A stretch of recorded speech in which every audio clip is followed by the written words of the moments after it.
सो high everyone, ये मेरा channel है rhythms of nature and life. तो प्लीज़ इसे लाइक कीजिए, शेयर कीजिए और सब्सक्राइब कीजिए। मैंने एक टीवी पर एक मालगुडी डेज जो आता है, पहले आता था, अभी यूट्यूब पे आता है उसके सारे सीरीज़। तो एक कहानी देखी थी वहाँ पर मैंने। हस्बैंड वाइफ कपल रहते, गरीब परिवार से रहते दोनों। तो जो लेडीज़ रहती है उसके बहुत लंबे बाल होते हैं एकदम।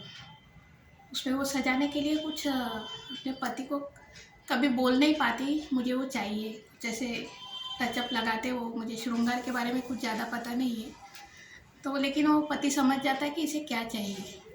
सेम सिचुएशन हस्बैंड की भी रहती है। उनके पास घड़ी रहती है, बहुत ही यानी अच्छी घड़ी रहती है, लेकिन उसमें कुछ प्रॉब्लम रहता है, तो वो पहन के नहीं जाते, घर में ही रखते हैं वो घड़ी। तो इस तरह की ये कहानी आगे बढ़ती है। तो जब बर्थडे कुछ उनकी शादी की सालगिरह होती है, तो उनको लगता है कि हम एक दूसरे को कुछ ऐसा गिफ्ट दें कि वो यानी किसी के काम आ जाए। तो बाद में जब दोनों वो अपने जॉब पे चले जाते हैं पर्सन, और वो जो वाइफ है उनकी, वो ब्यूटी पार्लर जाती है। और उसके लंबे इतने बाल रहते हैं कि वो अपने सारे बाल काट के बेच देती है, और अपने हस्बैंड की घड़ी के लिए जो भी पार्ट लग रहा है वो खरीद के लाती है। और इधर हस्बैंड अपनी जो घड़ी है वो बेच देता है, और उसके लिए जो बालों के जो लगाते हैं, कुछ सजावट की चीज़ें आती है ऐसे, वो लेकर आता है।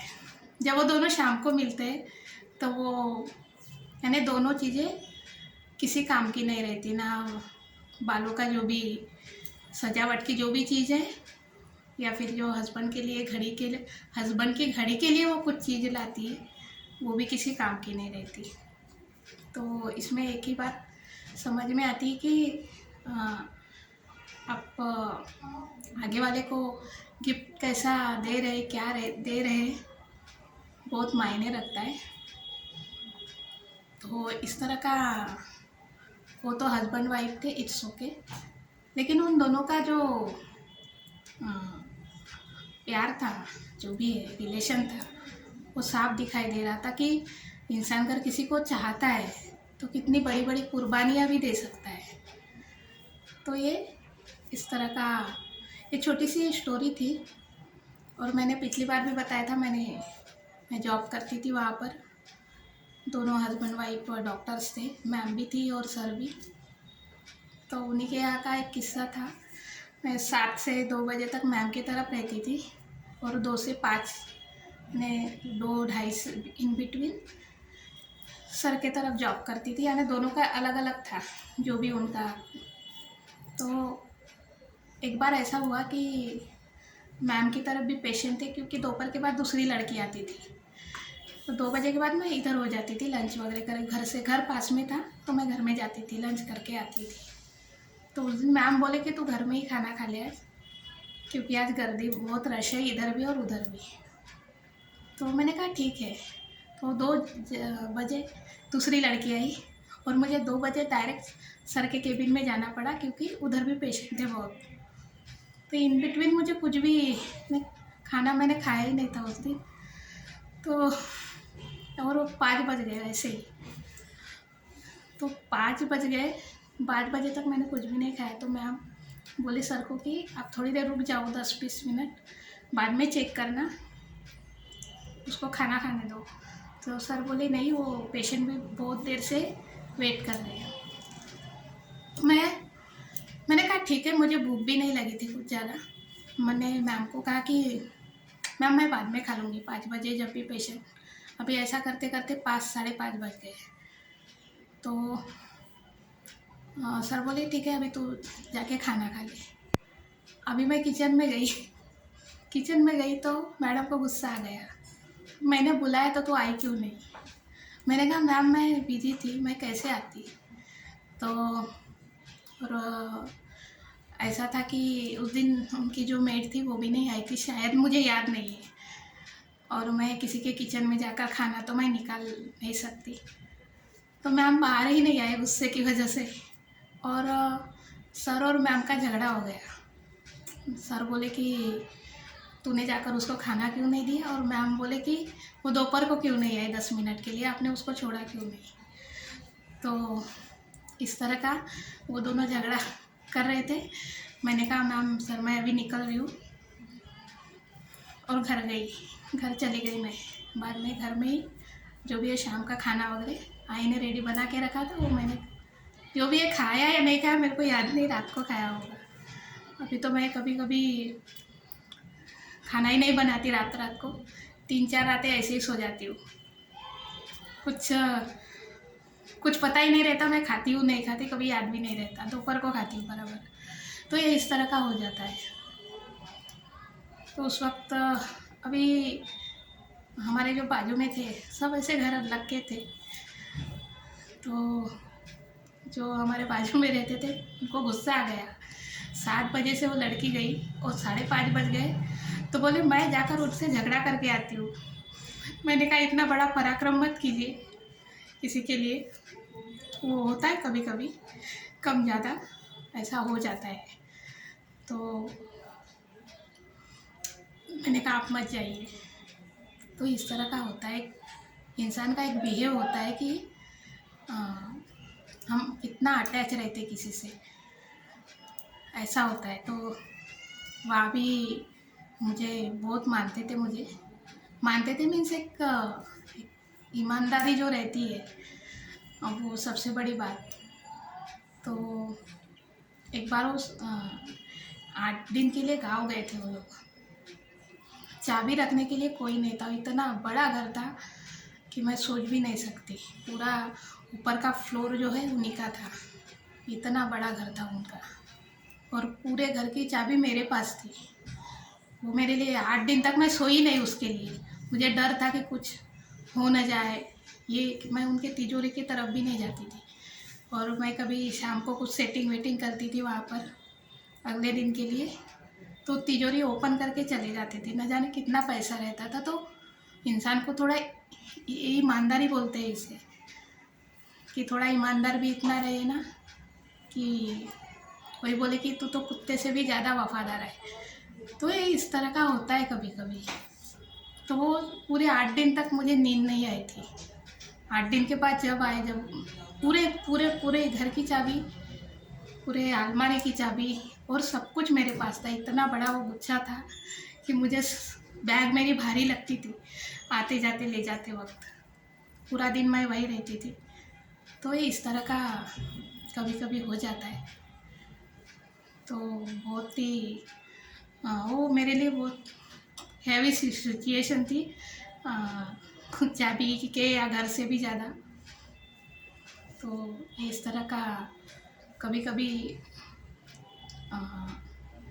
हस्बैंड वाइफ का इस तरह का झगड़ा भी हो जाता है, तो ये थोड़ी गलतफहमी हो जाती है, नहीं तो इतने रिश्ते टिकते नहीं ज़िंदगी में। हमारे इंडिया की बात अलग ही है, बाकी विदेशों में ठीक है, हम यहाँ के रीति रिवाजों की बराबरी नहीं कर सकते, अपना एक मायने रखता है हिंदुस्तान में। तो ये इस तरह का थोड़ी गलत फहमियाँ जो भी होती है वो दोनों ने मिलकर प्लान करना चाहिए। ऐसा नहीं कि कुछ बहुत ही किसी के साथ कुछ गलत ना हो। अभी एक लॉ है तो सबको पता है कि 6 महीने तक आप दोनों कपल एक साथ रह सकते हैं। 6 महीने तक आप ठीक रहे तो ठीक, नहीं तो आप फिर डिवोर्स दे सकते हैं। तो ये इस तरह का एक समझदारी का लेवल उनके पास भी बहुत था, लेकिन कभी कभी हो जाता है इंसान का, ये हम क्या कर रहे हैं कभी समझ में नहीं आता, इस ओके। तो ये छोटी सी कहानी थी उनके। जॉब तो मैंने बहुत बचपन से किया है, मैंने बहुत जगह जॉब किया है। तो मुझे इस तरह के जो सारे के सारे सभी बातें याद है मुझे। थोड़ा आयुर्वेदिक भी थे वो, आयुर्वेदिक का भी वो जॉब करते थे वो। तो यानी आयुर्वेदिक के ही फील्ड में थे, लेकिन होम्योपैथी एलोपैथी आजकल सबको, यानी उन्होंने वो भी पढ़ाई की थी उन्होंने, तो वो भी लिख के देते थे वो। और दूसरी बात, उनके पास कुछ फार्मूला थे जो आयुर्वेदिक है, जो मुझे अभी तक पता है, जो घुटनों के दर्द वगैरह जो भी है उसके लिए जो भी फार्मूला, परफेक्ट फार्मूला है वो मुझे पता है, लेकिन मैं इस तरह बताना नहीं चाहती। अगर किसी को चाहिए तो मैं रिकमेंड कर सकती हूँ उनको, और फ़ोन पे बता सकते हो। तो इतना परफेक्ट फार्मूला है, थोड़ा हैवी है क्योंकि कोई कोई चीज़ें गर्म है उसमें, कुछ बोलते हैं वो एक गरम कुछ होता है तो कुछ असर होता है, तो किसी किसी को थोड़ा ये आता है, उसका रिएक्शन होता है, मुझे होता है उसका रिएक्शन, तो मैं लगाती नहीं। तो ये कभी हो जाता है, किसी चीज़ का रिएक्शन होता है, तो इसलिए मैं किसी को बताती नहीं कि इस चीज़ के लिए ये चाहिए, मुझे याद सारे फार्मूले पता है मुझे, लेकिन ये बेईमानी हो जाएगी, हम किसी का फार्मूला इस तरह यूज़ करते हैं।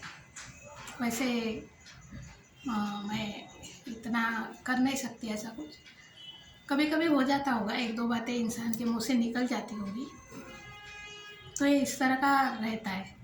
तो आप जहाँ भी काम करते हैं उनकी इन्फॉर्मेशन किसी और को ना दें, ये बहुत बड़ी बात है। वो अगर बोलते हैं कि ठीक है कुछ इस तरह किसी को बताना है तो बात अलग है, लेकिन वहाँ जो भी वार्ड बॉय दूसरे थे, काम करते थे, तो कभी कभी मैं 7 बजे जाती थी, पौने 7 के बीच में मैं जब जाती थी तब वो लोग उठते थे, मुझे रुकना पड़ता था उनके उठते तक, नीचे खड़ी रहती थी मैं 10 मिनट, तो मैं उनको बोलती थी मैं 10 मिनट लेट आती हूँ, तो नहीं 7 बजे ही आना है। वहाँ मुझे खड़े रहना पड़ता था, ओपन डोर वो आराम से 10 मिनट के बाद आते थे। तो जो वार्ड भाई थे वो बाद में आते थे 8 साढ़े 8 बजे, तो उनके मन में एक मैम है मेरे लिए, सब नाश्ता चाय जो भी है मुझे सुबह दे, क्योंकि सुबह की पूरी सीटिंग मैं ही करती थी, रख रखाव जो भी है बाकी के, क्योंकि ब्लड वगैरह सैंपल वगैरह थे उसको वॉश वगैरह सब किया मैंने, मुझे किसी काम के लिए कोई शर्म नहीं आई, तो मैं सब करती थी, सेटिंग वेटिंग पूरा, सोप फेंको वगैरह सजाना वगैरह कैसे कैसे रखा सब किया है मैंने, क्योंकि पढ़ाई भी थी और वो भी दोनों थे काम। तो कभी कभी ये छोटी सी बात है, इतनी छोटी सी बात के लिए ज्वेलसी करना एकदम गलत है। वो मैम मुझे कभी चाय नाश्ता देती थी, वो लेट खा पी के आते थे, उसके लिए भी उनके मन में ज्वेलसी की भावना थी कि उसे देते हो मुझे, उन्होंने झगड़ा तक किया था मैम के साथ कि उसे देते हो मुझे, तो मैम का एक ने कहा कि वो लड़की 7 बजे से आती है और तुम 8:30 बजे आते हो, तो फ़र्क 1.5 घंटे का हो जाता है, तुम सब खा के पी के आते हो और वो पूरी तैयार, मैं भी ऐसा नहीं चाय वगैरह लेके आती थी, लेकिन एक सुबह की बात अलग होती है। आपके घर में कोई भी एम्प्लॉय काम करे, डोमेस्टिक मेड काम करे, कोई भी रहे, अगर आपके घर में आती है तो, क्योंकि उनका भी होमली था, इतना बड़ा घर था कि कुछ बोल नहीं सकते, तो अगर आपके मॉर्निंग में आते हैं कोई, तो उनको ऐसा नहीं कि आते ही उनको हाँ काम पे लगाए, वो भी इंसान है, थक के आते हैं, आप उनको बोले कि 5 मिनट बैठ जाओ, पहले आराम से चाय वाय पी लो, बाद में जो भी काम करना है। तो ये मैं सबको बता रही हूँ, ऐसे आपके घर में अगर कोई आता है तो ये इस तरह का होता है सब। तो उनके मन में, जो वार्ड बॉय थे उनके मन में मेरे लिए यानी एक ईर्ष्या की भावना आ गई थी, वो मुझे कुछ दवा वगैरह बनानी पड़ती थी वहाँ पर, तो वो भी आयुर्वेदिक थी, तो मैं बनाती थी, तो मेरे सामने आकर ऐसे पटक, क्योंकि वो दवा का जो लिमिट था वो भी इतनी ये दवा गोलियाँ इतनी चाहिए, वो गोलियाँ इतनी चाहिए, ये उनका फिक्स लिमिट, तो लोखंड का जो उसके बोलते हैं, क्या बोलते हैं मुझे नहीं पता, ऐसा ठोकते हो बारीक करते हो, उससे बनाना पड़ता था, बाकी किसी से नहीं, क्योंकि वो तीनों दवाइयाँ गोलियाँ एक साथ मिक्स होनी चाहिए, ऐसा था उनका। वो बनाने के लिए 1-1 घंटा लगता था, मेरे तो पूरा यह हाथ सूज जाता था, ऐसे स्वेलिंग आती थी मुझे। लेकिन मैंने वो किया काम, तो वो ऐसे फेंक के देते थे मेरे सामने, इतने ज़ोर से पटकते थे वो कि जिसकी कोई हद नहीं। फिर मुझे उठाना पड़ता था। ये ज्वेलर्स ही थी। हम किसी पेशेंट, आप किसी हॉस्पिटल में काम करते हो, उस वक्त आप सब कुछ भूलना पड़ता है। वहाँ ज्वेलर्स ही नहीं चलेगी, किसी की जान भी जा सकती है उसके लिए। तो इंसान ने ऐसा नहीं करना चाहिए था। फिर मुझे हर एक गोली गिननी पड़ती थी, मुझे पार्ट बनाकर फिर मैं उनको बारीक करती थी। मैं ये इस तरह का होता था। उन्होंने यहाँ तक कि कह दिया था सर से कि अगर छाया यहाँ जॉब करेगी तो मैं नहीं करूँगा, उसे निकाल दो यहाँ से। तो सर बोले कि तुझे निकलना है ना, तू निकल, वो यही रहेगी। तो इतना भरोसा था उनका मुझ पे। वो सालों से काम कर रहे थे, मुझे तो शायद 1 या 2 साल हुए थे वहाँ पर। वो कम से कम 15 साल तो पक्का हुआ था उनको। तो वो फिर उनके मन में वो और ज़्यादा बढ़ गया। तो ऐसे पटक के आना, गुस्से से बात करना, वो कंटिन्यूसली उनका कम से कम बिहेव कितने दिन रहा मुझे पता नहीं। लेकिन मैंने खुद को इतना मेंटेन किया उस वक्त, क्योंकि मैं नहीं चाहती कि मेरे वजह से कोई इतना जूना इंसान निकल जाए। क्योंकि बहुत वो संभाल लेते थे सारा के सारा, उनको नॉलेज भी था बहुत। तो मेरी जैसे तो उनको शायद बहुत मिल जाती जॉब करने वाली, ऐसे छोटे मोटे पार्ट टाइम वाली। लेकिन मेरे हिसाब से ये था कि वो इंसान सर को छोड़ के ना जाए, क्योंकि वो उनका बायां हाथ ही था शायद।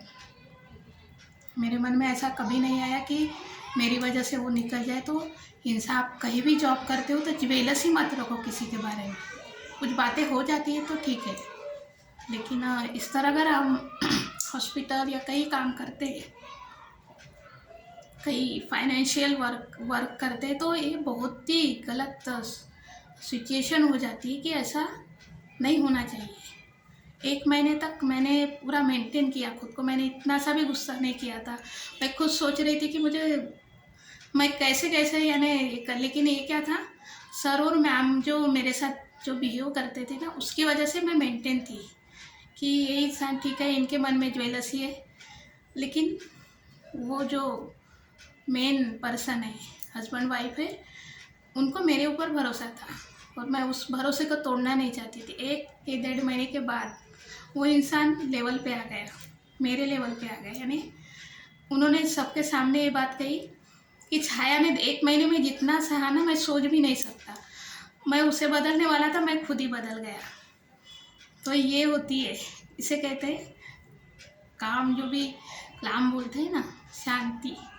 ये कहती है कभी कभी इंसान को गुस्सा आ जाता है, कुछ बातें हो जाती है, तो ज़िंदगी में ऐसी सिचुएशन आ जाती है कि इंसान ऐसा, ये बात उसने सबके सामने कही थी और उसने फार्मूला तक जो रहता है किसी और को दे दिया था। और ये भी बात मैंने सर को बताई थी, तो उनका झगड़ा हो गया था उसके ऊपर। तो उन्होंने उसके ऊपर से ही मेरे साथ झगड़ा किया। तो मैंने कहा तुमने बताया क्यों? तुमको अगर सर को पूछ के बताना चाहिए था, उसके ऊपर से ही बहुत, यानी तो इस तरह का ये हो जाता है। तो बाद में वो खुद ही झुक गए। उसके बाद मैंने 1 महीना और जॉब किया वहाँ पर, बाद में मैंने छोड़ दिया। मैंने कहा आगे ना जाकर और क्या सिचुएशन पैदा हुई, फिर और हो गया मैंने कहा अब नहीं करना है। उनका कुछ हो गया, उनको और किसी बात के लिए गुस्सा आ गया, फिर मैंने छोड़ दिया वहाँ से जॉब। 3 साल मैंने किया वहाँ पर। 3 साल में उन्होंने सिखा दिया कि कैसे भी बात करना है, क्या करना है। तो लेकिन मैम थे, उन्होंने मुझे कलर सिखाए थे कि हम किसी को चाहते हैं तो उन्हीं के जैसा कलर पहनना चाहिए। वो मेरी समझ में नहीं आया कि जब भी मैं जो भी ड्रेस पहन के आती थी, वही ड्रेस, उसी सेम कलर वही पहनते थे। तो मेरी कभी समझ में नहीं आया था कि ऐसा क्यों करते हैं मैम। मुझे लगता था ऐसे ही, लेकिन ये अभी अभी समझ में आता है मुझे बहुत दिनों के बाद कि कलर का मतलब क्या होता है। कि हम किसी इंसान को अगर चाहते हैं तो सेम इसमें है, उनके साथ है, ऐसा दिखाना रहता है। और उनका अलग ही था। हम 3 लड़कियां पिछले बार भी बताई थी मैंने, तीनों की बॉन्डिंग बहुत अच्छी थी। तो मैम की लड़की का बर्थडे रहता था तो उनके किचन बहुत बड़ा था उनका। मैं किचन में ज़्यादा नहीं जाती थी, वो बोलते थे तभी जाती थी। तो उनके किचन में बैठ जाते थे और वो पाव भाजी इतना गरम गरम परोसते थे सब। हम ही फंक्शन की सारी तैयारी हम ही करते थे और सब बांटना जो भी है, उन उसके फ्रेंड आते थे जो भी। बाद में सब निकल जाते थे 10 वगैरह के बाद, जो भी फंक्शन रहता था। बाद में हमारी तैयारी रहती, हम बैठ जाते तीनों, हम अपने हाथों से बना कर देती थी। तो ये एक स्वभाव रहता है इंसान का कि आगे वालों को हम कैसे ट्रीट करें, तो ये इस तरह का हो जाता है। लेकिन ये बातें सिर्फ एक फैमिली लेवल पे आ जाती है, वर्क लेवल पे आ जाती है, इसो के वहाँ मेंटेन हो जाती है हर एक बात। तीसरा सबसे भयानक लेवल आता है इश्क का, लव का।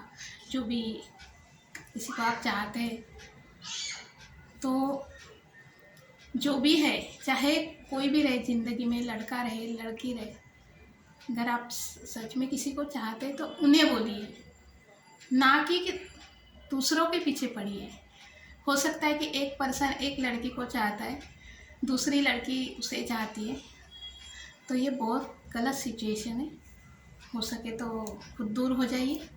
ये नहीं कि हम दोनों के बीच में जा रहे और गलत फहमियाँ फैला रहे, इस तरह का नहीं होना चाहिए।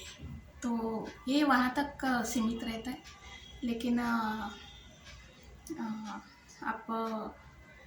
किसी का हर एक लेवल अलग अलग रहता है, लेकिन जब प्यार मोहब्बत की बातें आई तो ये पूरा डैमेज हो जाती है। बातें, शांति वगैरह सब ब्रेक हो जाता है। वो सिचुएशन ही अलग है हो जाती है।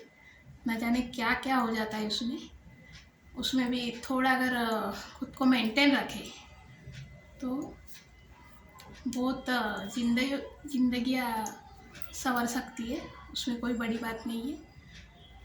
तो प्लीज़ जो भी है, थैंक्स मेरे जो भी व्यूअर्स है, जितने भी हैं उनको थैंक यू। और प्लीज़ मेरा चैनल को लाइक कीजिए, शेयर कीजिए और सब्सक्राइब कीजिए। इट्स ओके, आपको जितना देखते हैं आप, जितना भी है। तो ये छोटी छोटी कहते कहते बहुत मेरा पर डे का समथिंग 4 GB रहता है। उसमें मुझे वार्निंग आ जाती है कि अभी तुम्हारा GB का जो लेवल है वो ख़त्म हो गया, अपना भाषण बंद करो। तो मैं उधर ऊपर देखती रहती हूँ कि क्या हुआ, कितना हुआ करके मेरी नज़र ऊपर जाती है टाइमिंग पे। तो ये इस तरह की छोटी छोटी बातें होती है ज़िंदगी में जो मेंटेन होती है। कभी भी आप जॉब करते हैं, कहीं भी कुछ करते हैं तो एक दूसरे को समझे। नए जब कोई आते हैं आपके यहाँ जॉब के लिए, या आप ओल्ड है, बहुत दिनों से सालों से काम कर रहे, जो नए आते हैं तो ये मत सोचिए कि इसकी वजह से मेरा पगार कम हो जाएगा या कुछ हो जाएगा। आप ईमानदारी से काम कर रहे हैं तो आपको ज़रूर मिलेगा आपका। लेकिन ये सोचिए कि मेरा काम कम हो रहा है, आप उनसे कॉर्पोरेट कीजिए। ऐसा मत सोचिए कि कोई नया एम्प्लॉय आ रहा है तो ये अभी मुझे निकाल लेगा। नहीं, ये ऐसा मत सोचिए, ये गलत बात है। क्योंकि इस तरह अगर आप सोचोगे तो आप खुद ही अपनी नज़रों में गिर जाओगे। इसके लिए कोई भी नया एम्प्लॉय अगर आपके ऑफिस में या कहीं भी आता है तो उसे ऐसे ट्रीट कीजिए कि वो मेरा वर्क कर रहा है। जैसे आप ऐसा लग रहा है ना कि मैं बॉस का पूरा वर्क मैं करता हूँ, मेरी वजह से ऑफिस चलता है। तो अभी ऐसा सोचना पड़ता है अगर नए लोग आते हैं तो, कि अभी ये मेरा काम संभालेगा, मेरे काम को डिवाइड करके ये मेरा आधा काम करेगा तो मुझे थोड़ा आराम मिलेगा। ऐसा सोचिए। आप सारा काम खुद ही लेकर बैठ जाओगे और सबको दिखाओगे मैं करता हूँ, तो ये ठीक नहीं होगा। कई बार मैंने ऑफिसेस में देखा है, नए अगर आते हैं कोई तो उनको थोड़ा अलग ही, उनका थोड़ा बिहेव अलग ही हो जाता है। तो सब आप ही निकल रहे हो ना, आप वो सालों से जॉब कर रहे हो, 15, 20, 25 सालों से, तो आप भी अपने परिवार के लिए ही निकल रहे हो। किसी और को देने के लिए नहीं निकल रहे हो, तो आगे वाला कोई नया इंसान आ रहा है तो खुद उसको भी ज़रूरत है, तो उसी तरह ट्रीट कीजिए। ऐसा नहीं कि मैं बड़ा हूँ, मैं बड़ा होने से किसी एक इंसान से ऑफिस कभी नहीं चलता। आप 4 लोग काम करते हो, हज़ारों लोग काम करते हैं एक जगह, तो सब अपने अपने हिसाब से काम करते हैं। तो कोई नया आता है ना, उसको काम दीजिए, अपना काम कम कीजिए। उसको बॉस के सामने ऐसा दिखाया जाता है ना कि मैं सारा काम करता हूँ, ये बैठे रहते हैं। और ये बहुत जगह होता है, और ये सही बात है।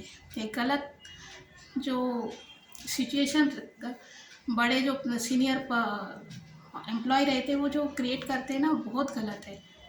और सबसे बड़ी और घटिया बात तो ये रहती है, कोई लड़की कोई लेडीज़ है, वो अपने परिवार के लिए घर से बाहर निकलती है, तुम्हारा टाइम पास करने के लिए नहीं निकलती। तो अगर कोई आपको भाव नहीं रहती, आपसे किसी की आदत नहीं रहती किसी ज़्यादा बात करने की, सभी लेवल में नहीं चलेंगे, तो आप उनके लिए मन में ईर्ष्या पैदा करते, गलत बातें फैलाते हैं, कुछ गलत बता देते इधर उधर, और ये होता है। तो कोई आपको लोगों को भाव देने के लिए कोई नहीं आता। वो खुद के बच्चों के लिए, भाई बहनों के लिए, अपने लिए निकलती है घर से बाहर। तुम्हारा मनोरंजन करने के लिए कोई नहीं निकलता है। गलत फहमियाँ हैं, घर से मन से निकाल दो। आप अपने घर के लोगों को मनोरंजन के लिए भेजते हो, आपको अच्छा लगेगा कि कोई दूसरा एम्प्लॉय उसे डिस्टर्ब कर रहा है, कुछ गलत फैला रहा है उसके बारे में, आपको अच्छा लगेगा। तो आप भी ऐसा मत सोचो उसके बारे में। अगर गलती होती तो बोलो उनको कि ऐसा ऐसा है, लेकिन ये इस तरह का होते रहता है। और मैंने अपनी आंखों से देखा है, सुना है, करते हुए देखा है। कोई बड़ी बात नहीं। अगर मैं एक एक इंसान का नाम लूँ तो उसके लिए अलग एपिसोड बनाना पड़ेगा मुझे, वो भी बहुत बड़ा। तो बस इतना ही कहना चाहूँगी कि एक समझौता या समझदारी दोनों रखिए। समझौता भी कीजिए काम का, और समझदारी भी कीजिए कि हम दोनों अगर निकले हैं तो दोनों काम के लिए निकले हैं, अपने ज़रूरतों के लिए निकले हैं, ना कि किसी के टाइम पास के लिए कोई नहीं निकला। तो ये इस तरह का ये छोटी सी बात है, वो मैंने बोल दिया। So thanks, bye.